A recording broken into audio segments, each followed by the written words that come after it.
두려워하지 말라라는 주제를 가지고 마태복음 10장 후반부에 나오는 말씀 함께 나누려고 합니다. 예수님께서 12사도를 세워서 각 성과 마을을 두루다니며 천국복음을 전파하게 하셨지요. 그리고 그들이 나가서 예수 이름으로 복음을 전할 때에 당하게 될 고난을 미리 내다보시고 이렇게 말씀하십니다. 보라, 내가 너희를 보냄이 양을 이리 가운데로 보냄과 같도다. 그러므로 너희는 뱀같이 지혜롭고 비둘기같이 순결하라. 그렇게 말씀을 했습니다. 우리들이 이 내용을 지난 주일에 같이 살펴보았습니다. 이어지는 오늘의 본문 말씀은 그 어떠한 어려움을 당한다 할지라도 사람을 두려워하지 말고 당당하게 예수의 증인이 되어서 주님을 시인하는 그런 삶을 살라 하는 그런 권고의 말씀인데요. 두려워하지 말라는 말씀이 3번씩이나 본문에 반복되고 있음을 확인할 수 있습니다. 26절에 보면은 그들을 두려워하지 말라 이런 말씀이 있고요. 또 28절에도 몸은 죽여도 영혼은 능히 죽이지 못하는 자들을 두려워하지 말라 하는 말씀이 있고요. 그리고 31절에 또 두려워하지 말라 너희는 많은 참새보다 귀하다 하는 말씀이 있습니다. 그래서 오늘 주제를 두려워하지 말라로 정한 것입니다. 먼저 전반부의 말씀은 사도들이 나가서 복음을 전할 때에 받게 될 고난에 대한 그런 말씀이 되겠습니다. 예수님과 사도가 어떤 관계인지를 알리면서 예수님이 고난당하셨듯이 사도들도 고난을 당하게 될 것을 알려주신 말씀이 되겠습니다. 24절에 보면 제자가 그 선생보다 또는 종이 그 상전보다 높지 못하나니 제자가 그 선생 같고 종이 그 상전 같으면 족하도다. 집주인을 바알세불이라 하였거든 하물며 그 집 사람들이라 그렇게 말씀을 했습니다. 예수님과 사도와의 관계, 예수님과 예수님을 따르는 우리 성도들의 관계를 선생과 제자로 그렇게 비유했고요. 그리고 또 상전과 종으로 빗대었고요. 그리고 집주인과 그 집 사람들로 빗대어서 말씀했던 것을 보게 됩니다.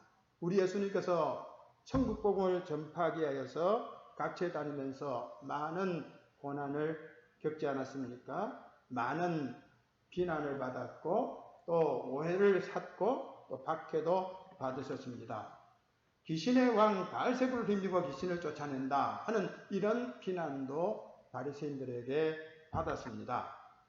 뿐만 아니라 귀신 들려 미쳤다는 그런 말도 우리 예수님은 사람들에게 들었습니다. 많은 사람이 그가 귀신 들려 미쳤다 하는 이렇게 비난을 했음을 볼 수가 있습니다. 또 어떤 비난을 받았습니까? 마태복음 11장 19절에 보면은 인자는 와서 먹고 마시매 말하기를 보라 먹기를 탐하고 포도주를 즐기는 사람이요 세리와 죄인의 친구로다.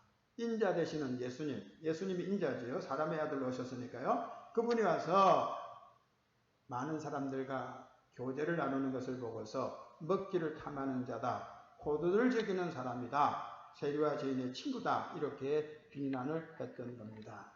그리고 또 우리 예수님이 하신 말씀을 왜곡해서 어떻게 예수님을 정죄했습니까? 성전을 헐고 사흘에 짓는 자다. 그렇게 예수님을 비웃었습니다. 예수님께서 자신의 죽으심과 부활을 비유로 말씀하면서 너희들이 이 성전을 헐라 내가 사흘 만에 일으키겠다. 그렇게 말씀을 했는데 그들은 예수님의 말씀을 제대로 이해하지 못하고 이 사람이 성전을 헐고 사흘 만에 짓겠다고 큰소리 쳤다고 그렇게 곡해하면서 예수님을 비난했던 것을 보게 됩니다. 이렇게 예수님이 고난을 받으셨듯이 예수님이 파송한 제자들도 동일한 비난과 박해를 받게 될 것을 아시고 그런 일을 당할 때에 두려워하지 말아라고 말씀을 하신 겁니다. 26절에 그런즉 그들을 두려워하지 말라. 그들은 바로 이 예수님에 대한 오해와 또 곡해로 비난하는 그런 세력들을 가리키는데 그들을 두려워하지 말라 하는 말씀이 되겠습니다. 그렇습니다. 우리의 선생이시며 우리의 주인이시며 우리의 집이 되시는 집의 주인이 되시는 우리 예수님께서 이렇게 매도를 당하시고 핍박을 받으셨으니 우리도 이러한 일을 당하는 것 당연한 것으로 알고 받아들여야 할 것입니다. 요한복음 15장 18절에 세상이 너희를 미워하면 너희보다 먼저 나를 미워한 줄 알라. 예수님께서 말씀했어요. 세상 사람들이 너희를 미워하면은 너희들만 미움받는 것이 아니라는 거예요. 그들이 먼저 나를, 예수님을 미워하고 그리고 예수의 제자된 우리들을 미워하는 것이라고 말씀을 한 것입니다. 또한 요한복음 15장 20절에는 내가 너희에게 종이 주인보다 더 크지 못하단 말을 기억하라. 사람들이 나를 박해하였은즉 너희도 박해할 것이요 내 말을 지켰은즉 너희 말도 지킬 것이다. 예수님의 말씀을 따르는 사람은 너희들의 교훈도 받을 것이고 예수님의 말씀을 거부하고 예수님을 핍박한 사람들은 너희들도 그렇게 핍박을 할 것이라는 말씀이 되겠습니다. 그러니까 예수님이 고난 받으셨으니 예수의 제자된 우리도 그런 고난을 받는 것은 당연한 이치라고 할 수 있지 않겠습니까? 베드로 사도님은 이렇게 말씀합니다. 선을 행함으로 고난을 받고 참으면 이는 하나님 앞에 아름다우니라. 이를 위하여 너희가 부르심을 받았으니 이를 위하여 선을 행하면서 고난받는 이런 일을 위해서 너희가 부름받았다는 겁니다. 그러면서 그리스도 너희를 위하여 고난을 받으사 너희에게 본을 끼쳐 그 자취를 따라오게 하려 하셨느니라. 그렇게 말씀했습니다. 초대교회 증인들도 여러 가지 편견 속에서 부당한 대우를 받고 비난과 핍박을 받지 않았습니까? 사도 바울 선생은 어떻게 비난을 받았습니까? 사도행전 24장 5절에 보면 우리가 보니 이 사람 바울 사도님을 가리키는데요. 전염병 같은 자라. 지금 전염병 때문에 우리 지금 굉장히 어려움을 겪고 있는데 바울 사도님을 가리켜서 전염병 같은 자라. 그러니까 복음을 전하면서 모든 세상을 요란하게 하는 자라는 그런 말이 되겠죠. 천하에 흩어진 유대인을 다 소유하게 하는 자요. 나사렛 이단의 우두머리라. 그가 또 성전을 더럽게 하려 함으로 우리가 잡았다. 이렇게 바울 사도도 애매히 욕을 먹고 또 고난을 당하였음을 알 수가 있습니다. 예수님의 이름으로 고난받는 것, 이것은 어떻게 보면은 내가 예수님의 제자된 확실한 증거도 되지 않겠습니까? 환난기 때 핍박받는 것은 예수의 제자가 되었다는 확실한 증거가 되겠습니다. 그래서 사도들이 이렇게 말합니다. 사도들은 그 이름을 위하여 능욕받는 일에 합당한 자로 여기심을 기뻐하면서 공회 앞을 떠나니라. 예수님께서 너희들이 공회에 끌려가서 신문을 받게 될 것이라고 말씀을 하셨는데 그 말씀대로 사도들이 공회에 끌려가서 신문 받지 않습니까? 베드로와 요한 같은 이들이죠. 근데 그 이름, 예수의 이름을 위하여 능욕받는 일에 합당한 자로 여기심을 기뻐했다. 아, 내가 예수 이름으로 고난받으니 내가 예수의 제자임이 분명하구나. 그래서 기뻐했다 하는 그런 말씀이 되겠습니다. 우리 성도들이 이 어둠의 세상에서 빛의 자료로 살아갈 때에 때때로 어려움을 겪게 될 때가 있는데 그때마다 우리 주님이 고난당하신 것처럼 우리도 이런 고난 받는 거 당연하다 하고 그것을 그대로 받아들일 줄 아는 자들이 되어야 될 것입니다. 이어지는 말씀은 이런 고난이 있을지라도 주님의 제자로서 주님의 복음, 주님의 이름을 전파하는 삶을 계속 살아라고 당부하는 말씀이 되겠습니다.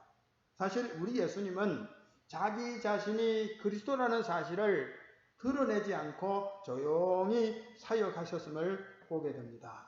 크신 권능으로 많은 병자들을 고쳤음에도 불구하고 그 큰 일을 행한다면은 그것을 드러내지 말라고 엄히 주의를 주는 그런 내용을 우리들이 앞서 살펴보지 않았습니까? 8장에 보면은 예수께서 이르시되 삼가 아무에게도 이르지 말고 다만 가서 제사장에게 내 몸을 보이고 모세가 명한 예물을 드려 그들에게 입증하라. 나병 환자를 깨끗하게 해 주셨고 그러면서도 예수님께서 이 사실을 드러내지 말라. 아무에게도 이르지 말아라. 그렇게 주의를 주신 겁니다. 또 마태복음 9장 3절에 보면은 맹인들의 눈을 뜨게 해 주시면서 그들에게 또 경고하시죠.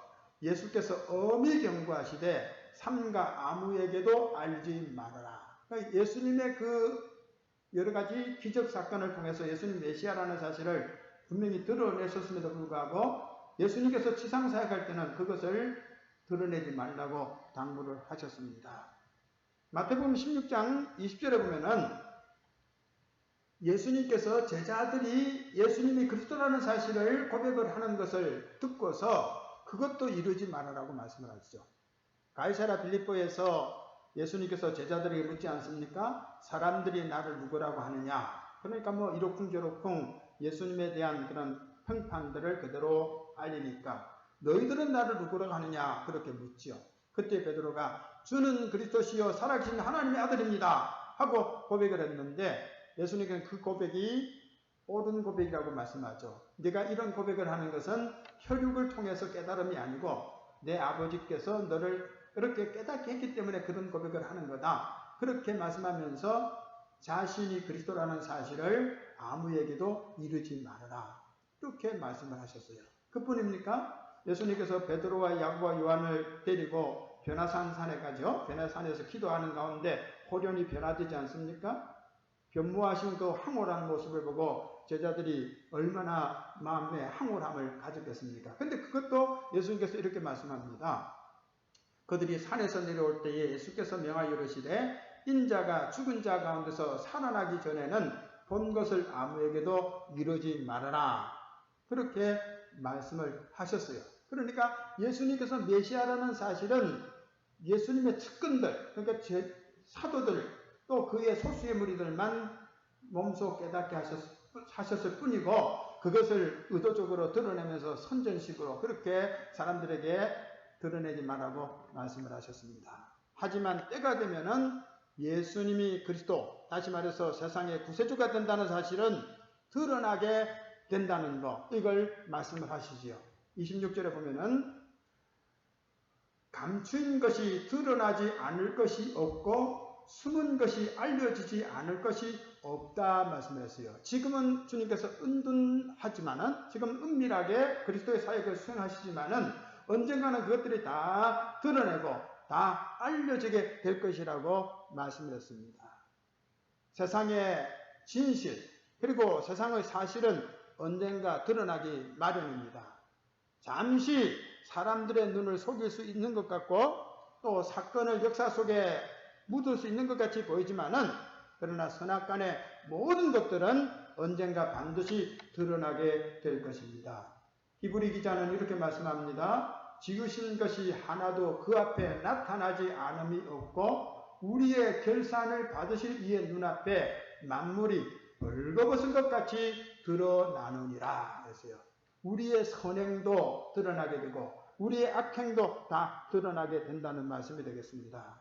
예수님은 지금은 내가 그리스도라는 사실을 너희들이 그렇게 알지 말아라. 그러나 때가 되면 너희들이 이 모든 사실을 밝혀내야 된다. 그렇게 말씀하면서 너희는 보고 들은 것을 증거하라고 말씀을 합니다. 27절에 보면은 내가 너희에게 어두운 데서 이르는 것을 광명한 데서 말하며 너희가 귓속말로 듣는 것을 집 위에서 전파하라.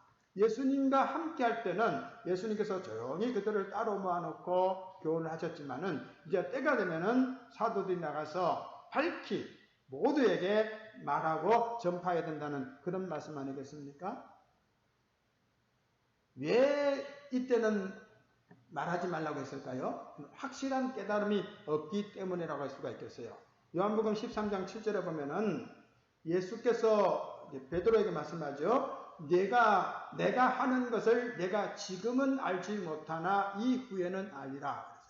지금 베드로가 예수님께서 제자들의 발을 씻어주는 그 현장에 있어서 그걸 이해를 못한 거예요. 그러니까 내가 하는 것을 내가 지금은 알지 못하나 이후에는 알라 그랬어요. 그러니까 제대로 알지 못하면서 전하지 말아라는 거죠. 근데 제대로 알게 되면은 그때는 나가서 전하라는 말씀이 되겠습니다.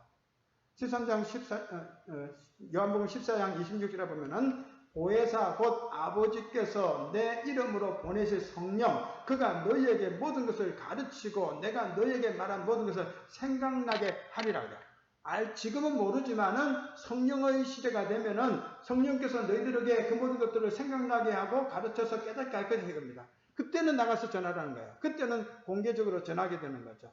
요한복음 15장에 보면은 내가 아버지께로부터 너희에게 보낼 보혜사 곧 아버지께로부터 나오시는 진리의 성령이 오실 때에 그가 나를 증언하실 것이요 너희도 처음부터 나와 함께 있었으므로 증언하느니라. 그러니까 성령의 시대 때에 성령 받은 자들이 예수의 그리스도 되심을 확실히 깨닫게 될 때, 그때 이제 전파라는 거예요. 은밀히 들은 것, 말하지 못한 것까지 그때는 밝히 말하는 거죠.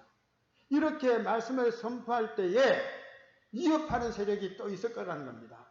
위협하는 세력이 있지만은 두려움 없이 나가서 선포하라고 말씀을 하죠. 28절에 보면은 몸은 죽여도 영혼은 능히 죽이지 못하는 자들을 두려워하지 말고 오직 몸과 영혼을 능히 지옥에 멸하실 수 있는 이를 두려워하라. 그렇게 말씀했어요. 몸을 죽여도 영혼은 능히 죽이지 못하는 자가 누구겠습니까? 이 세상 권세자, 이 세상에 힘 있는 자를 가리키는 것 아니겠습니까? 세상 권세자들은 우리 믿는 신자들을 때때로 핍박하지만은 그 아픔, 그 박해는 우리의 몸에게 이런 치명적인 것일 뿐이라 이거예요. 뭐 죽일 수도 있겠죠. 하지만 그것으로 끝이라는 거예요. 더 이상 그들은 어떻게 하지 못한다는 거예요. 그러나 우리 하나님은 어떤 분이십니까? 우리의 몸과 우리의 영혼을 아울러 지옥에 멸하시는 그런 하나님이라는 거예요. 그러니까 정말 우리가 두려워할 리는 세상 권세자가 아니라 우리 하나님이라는 사실을 예수님께서 분명히 말씀하셨어요. 그래서 제자들은 예수님의 말씀 그대로 성령 충만함을 받고서 두려움 없이 복음을 전하지 않습니까? 권세자들이 위협했지만은 그들은 주저하지 않고 보고 들은 것을 선포를 했습니다. 사도행전 4장 18절에 보면은 그들을 불러 경고하여, 그들은 사도들 베드로와 요한을 가리키는 거죠. 이제 공회원들이 그들을 불러 경고하여 도무지 예수의 이름으로 말하지도 말고 가르치지도 말라 하니 베드로와 요한이 대답하여 이르되 하나님 앞에서 너희의 말을 듣는 것이 하나님의 말씀을 듣는 것보다 옳은가 판단하라. 그렇지 않습니까? 사람을 두려워하지 말고 하나님을 두려워하는 거예요. 그래서 베드로와 요한은 하나님의 말씀 앞에서 두려움을 가지고서 복음을 전하는 일을 감당해 나간 겁니다. 요즘 코로나19로 온 세계가 위기에 처해 있습니다. 그런데 이 정부는 전염병 확산의 책임을 교회에 전가시키면서 공권력이 살아있음을 보여주겠다고 큰 소리를 치고 있으니 참으로 안타깝습니다.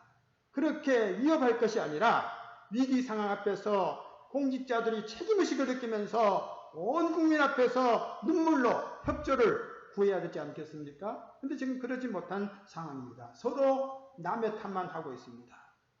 대단한 힘을 가진 것처럼 공권력을 내세우면서 위협을 하지만은 그것조차도 하나님의 허락 없이는 불가능하다는 사실을 우리는 잘 알고 있습니다. 빌라도가 예수님을 세워놓고 큰 소리 치지요. 어떻게 큰 소리 칩니까? 내가 너를 놓을 권세도 있고 십자가에 못 박을 권세도 있는 줄 알지 못하느냐, 그렇게 공갈을 치지 않습니까? 그때 예수님께서 이렇게 말씀하시죠.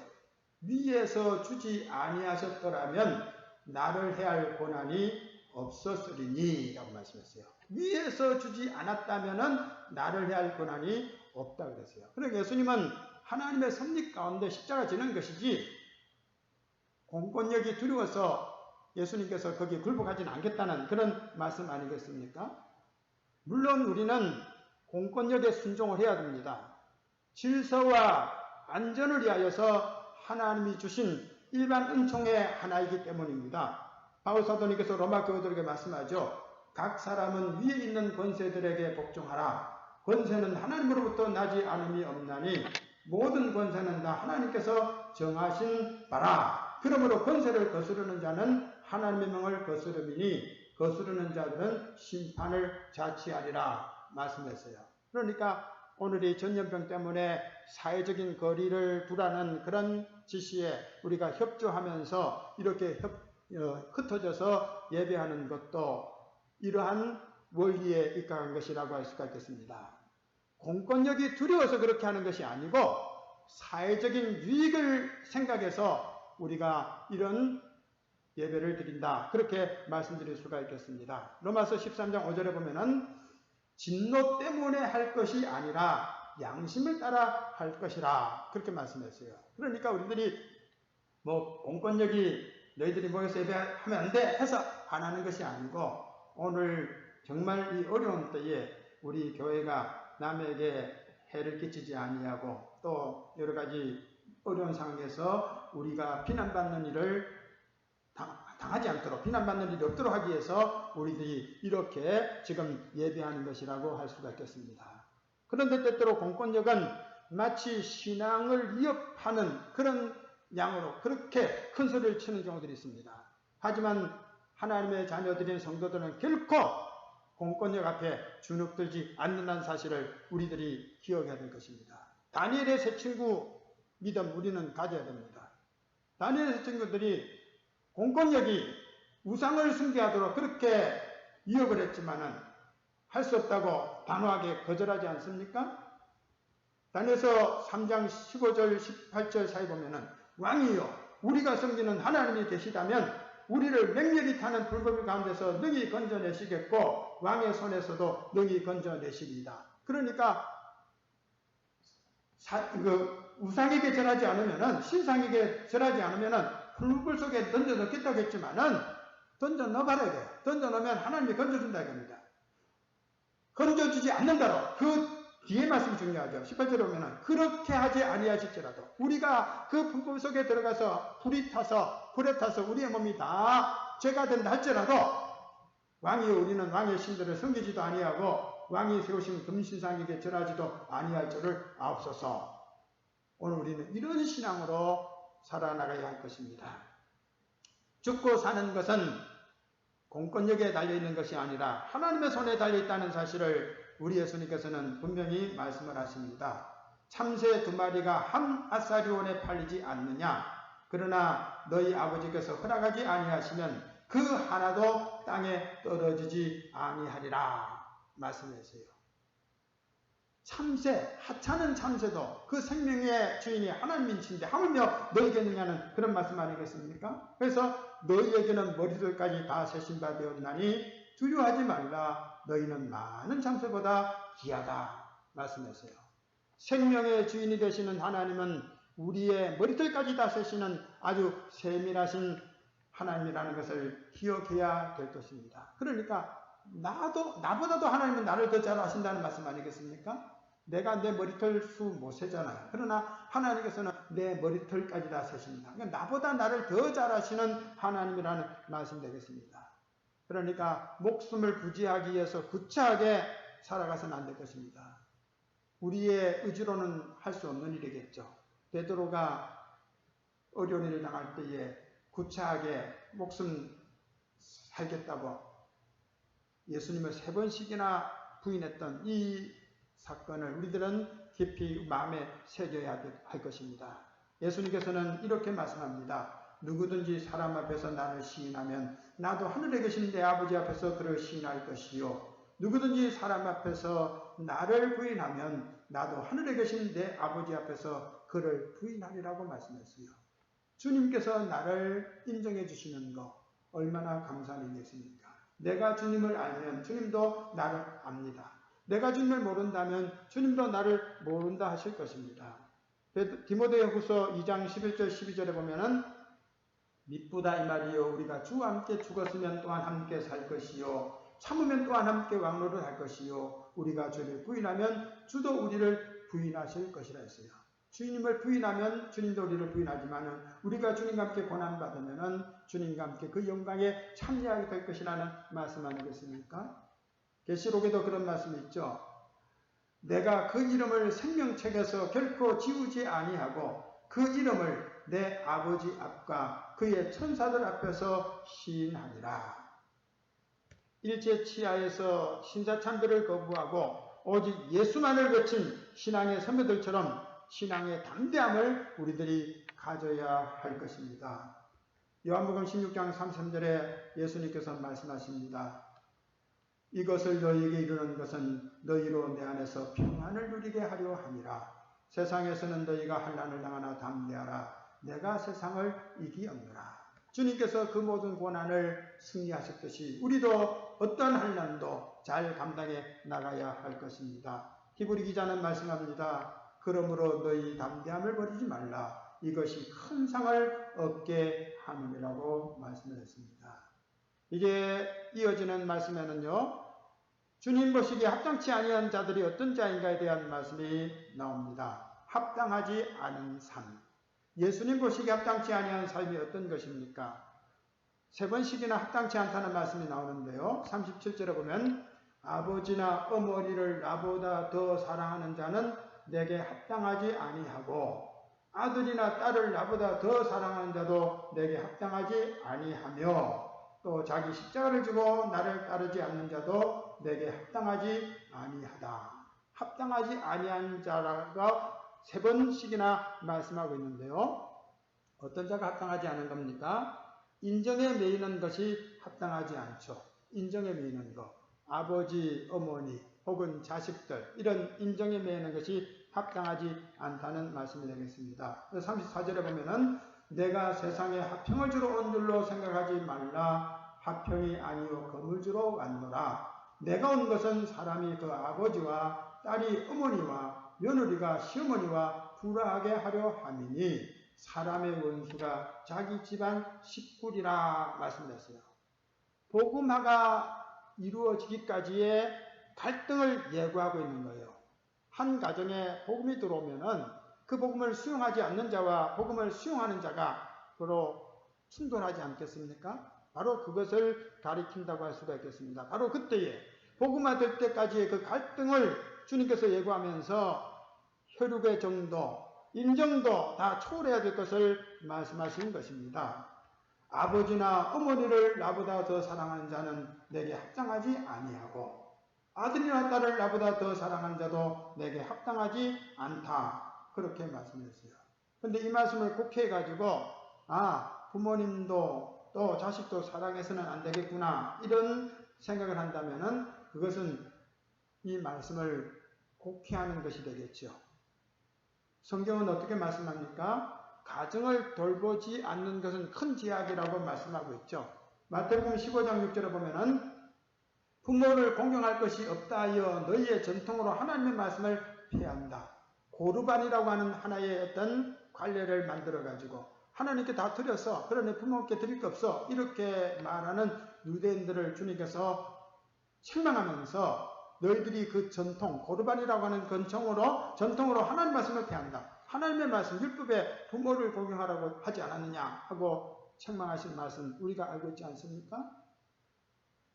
또 디모데전서 5장 8절에 보면은 누구든지 자기 친족 특히 자기 가족을 돌보지 아니하면 믿음을 배반한 자요 불신자보다 더 악한 자다 그랬어요. 그러니까 가정을 우리들이 올바르게 세우면서 부모에게 순종하고 자식들을 사랑으로 잘 양육하는 것은 성도들이 마땅히 취할 자세라고 할 수가 있겠습니다. 하지만은 절대자이신 주님을 향한 사랑을 우리들이 우선순위로 두어야 된다는 겁니다. 그래서 혹시라도 가족이 방해된다면은 가족도 포기할 수밖에 없다는 것. 이것이 성경의 원리가 되겠습니다.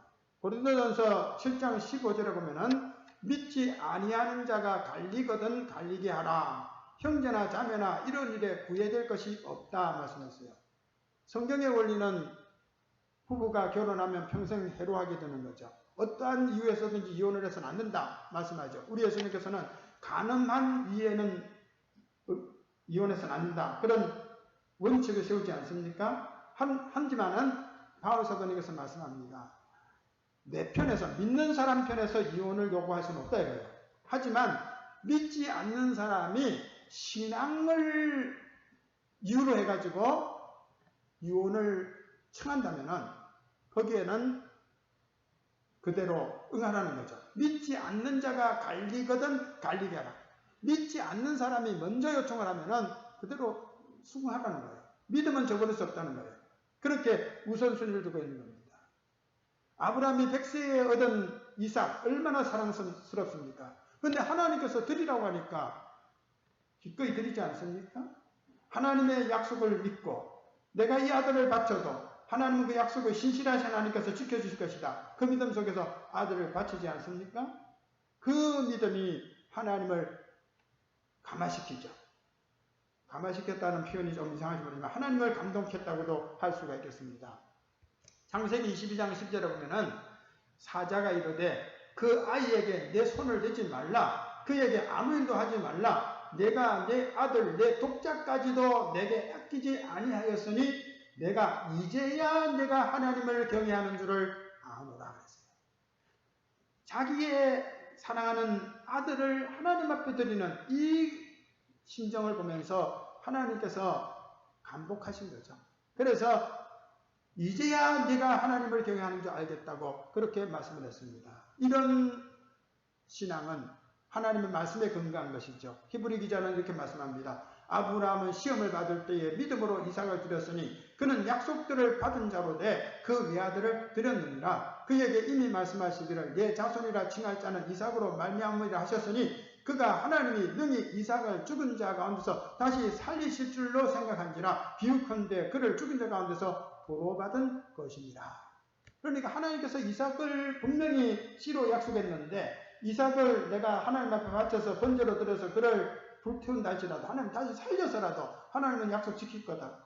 그 믿음 속에 기꺼이 헌신하는 겁니다. 우리들도 하나님을 믿고 하나님을 말씀을 신뢰하면서 부모를 또 자식을 우리들이 대한다면 사랑으로 대한다면 초월적인 신앙으로 그렇게 행한다면 하나님께서 우리를 기쁘시게 기억하지 않겠습니까? 아무튼 인정에 매이지 말라고 했어요. 그리고 또 어떻게 했습니까? 자기에게 매이는 것도 합당치 않다고 말씀하고 있죠. 38절에 자기 십자가를 지고 나를 따르지 않는 자도 내게 합당하지 않다고 말씀했습니다. 타락한 본성은 그리스도께 복종하기를 원치 않습니다. 우리의 자아가 늘 거스릅니다. 말씀을 거스릅니다. 그럴 때에 나를 쳐서 복종시켜야 되는 거예요. 이거 나를 쳐서 복종시키는 거, 십자가 지는 거죠. 순교정신이죠. 그것이 있어야만 우리들이 살아날 수가 있는 겁니다. 그래서 자기 목숨을 얻는 자는 잃을 것이고 나를 위하여 자기 목숨을 잃는 자는 얻는다는 그런 말씀을 하신 것입니다. 이제 마지막에 나오는 말씀은 주님의 일에 힘쓰는 자를 주께서 보상해 주신다는 그런 말씀이 되겠습니다.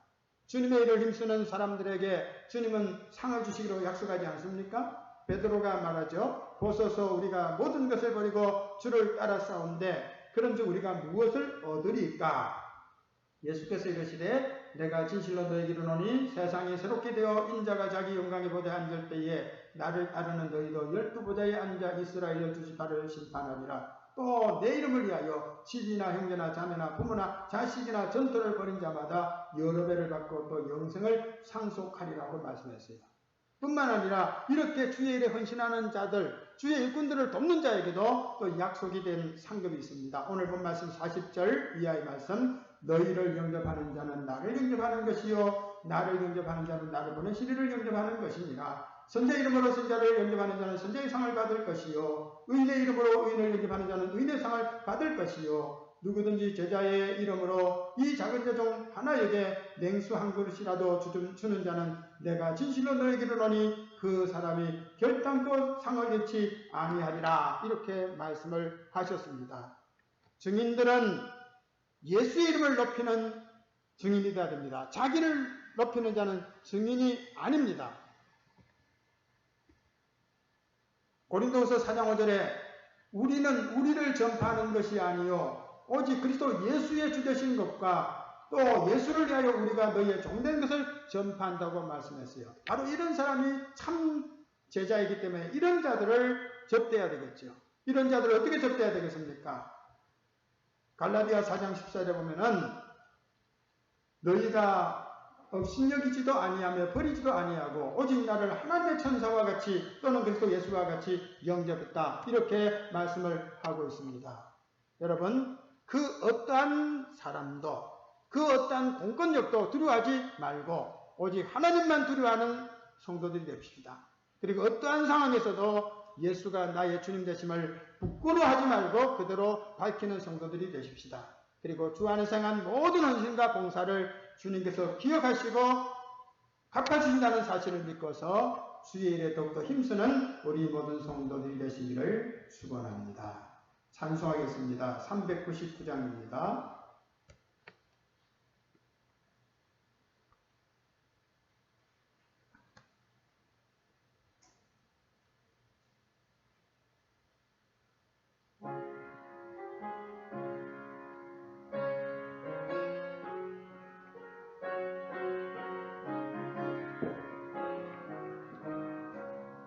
어린 양들아 두려워 말아라. 주님 우리와 함께 하신다.